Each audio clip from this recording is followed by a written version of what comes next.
country and has a dialogue with diplomats. So the idea is simple. We go and showcase, we give a presentation about the Karnataka ecosystem, about our industry, about our culture, about our ecosystem here, about our talent pool, about our policies, and we just give one simple message saying that Karnataka is open for business.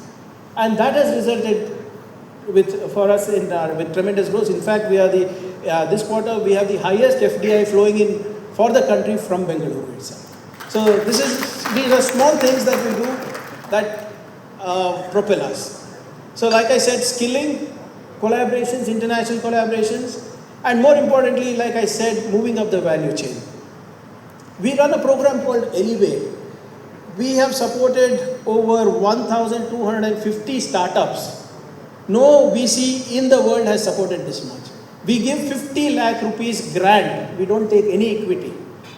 And today we are seeing that we are the fourth largest technology cluster in the world, and we are number 8 in the startup ecosystem is because of programs like these.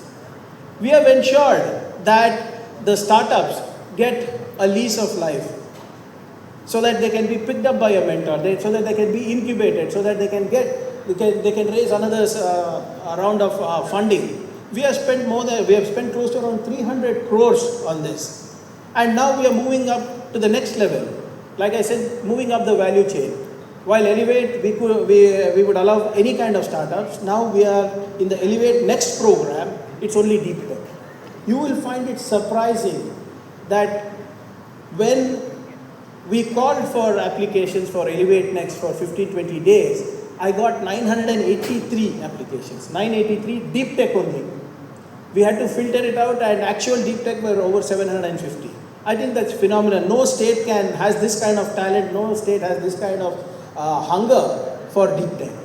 And we are elevating our game also. So it's not 50 lakhs. Now I'm giving them 1 crore.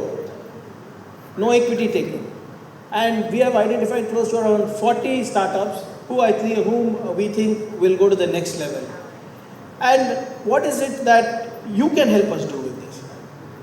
If we want to add value, if we want to move up the value chain, I'm merely asking CII, I'm asking GCCs, I'm asking the entire ecosystems that are here, industry ecosystems that are here.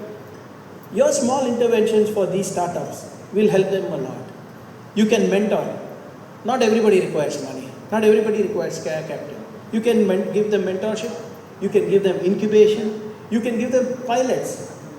Perhaps if they're an EV startup, Volvo could help them with something good. If they're a manufacturing startup, maybe some other company could take that up. Just a small pilot to see validation of their idea. Number 4, if it's good enough, give access to your clients. Number 5, co-invest with the government. Everybody over here runs their own startup program.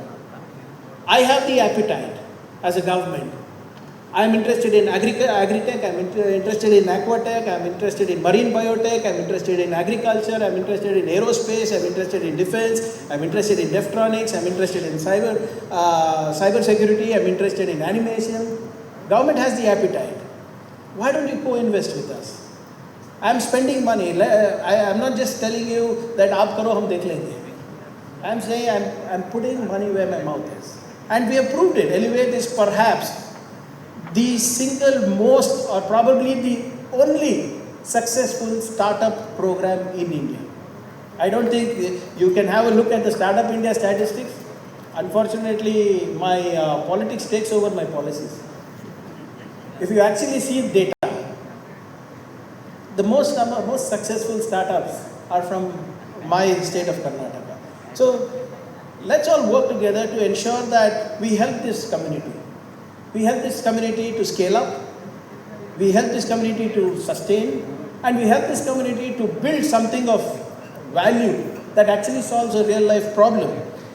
Number 4, like you rightly pointed out, Mr. Paul had a great slide that showed how bad we are in doing in research, how little we invest in research.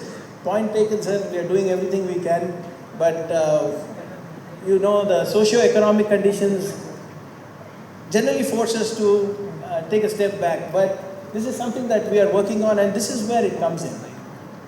The government of Karnataka runs over 25 centers of excellence, right from agriculture to aerospace, right from horticulture to cyber security. And in these centers of excellence, we have had over 1,120 startups. We have had over 500 plus prototypes. We have had over 320 partnerships with academia and industries.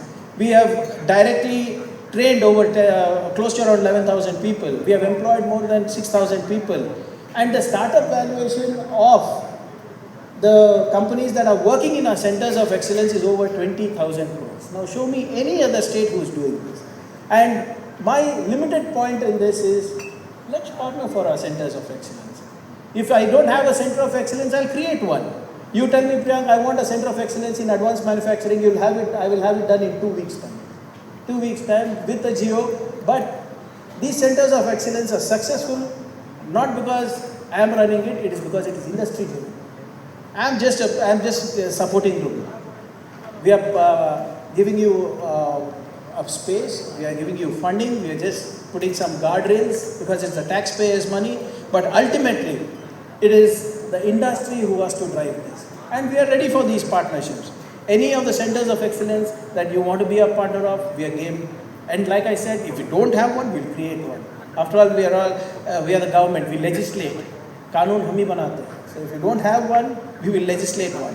So my sincere request is, I think CII should open its doors for our centers of excellence and vice versa as well. Even we should be more accommodative.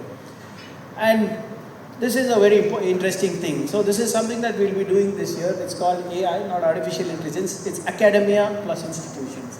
So the idea is to connect 100 companies with 100 colleges. So let's say Volvo wants to have some of the best EV engineers or people trained in EV or battery technology. They can adopt any college that is beyond Bengaluru. You don't have to adopt the entire college.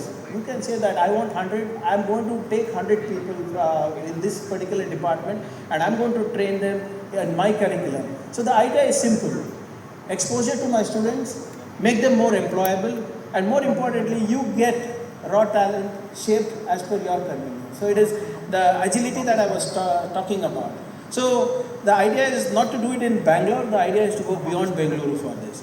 So it will have industry level relevance, we will have innovation and research, we will have regional talent. So people coming into Bangalore are not from Bangalore. If you actually look at your company statistics, if you actually see where they would have studied in either Hubli, they would have studied in Belagavi, they would have studied in Hassan, Mysore, Kalburgi. But they are coming here because you are investing here.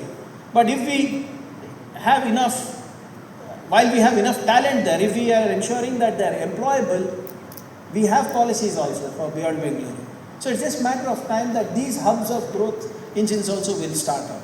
So the idea is that if CII can come forward and adopt colleges or departments that suit your need, that will also help us in accelerating growth.